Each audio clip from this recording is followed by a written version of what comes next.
Malaysia has unveiled a smaller budget for next year, with revenue expected to fall. Spending is estimated at around $70 billion, with an increase in development spending. That's to offset a slowdown in the global economy. It is the second budget for the Pakatan Harapan government since the coalition came to power last year. GDP growth is forecast to increase slightly to 4.8%, up from 4.7% this year.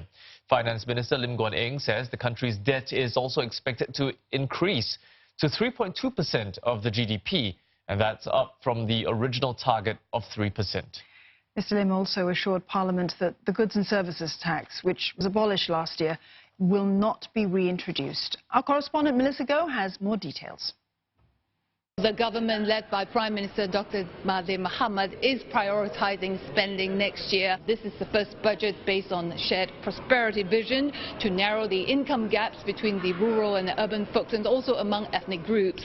The government will not be cutting spending in key sectors. Education and healthcare, they are the main beneficiaries, and they will be building roads and railways, including upgrading schools and clinics. That's why the fiscal deficits will not be able to meet the original target of 3%. Next year instead will be at 3.2%. Speaking at a news conference, Dr. Mahathir Mohamad, he said the budget showed that this government, although it's new and many of the ministers are inexperienced, they have managed to pull this together and manage the debt is still hovering at 1 trillion ringgit, adding that he's not concerned at all about the country's credit ratings. Obviously, our credit rating is very good because people are coming forward to offer funds for us to borrow.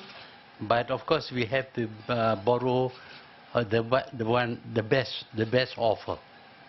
And samurai bond will attract interest rate of 0.5%. The national debt level is still below the self-imposed limit of 55% of GDP. It's currently at 52%. Now, economists say the government still have room to borrow, but the key is to make sure prioritize the spending in projects with high multiplier effects that benefit the people the most, given the limited fiscal space.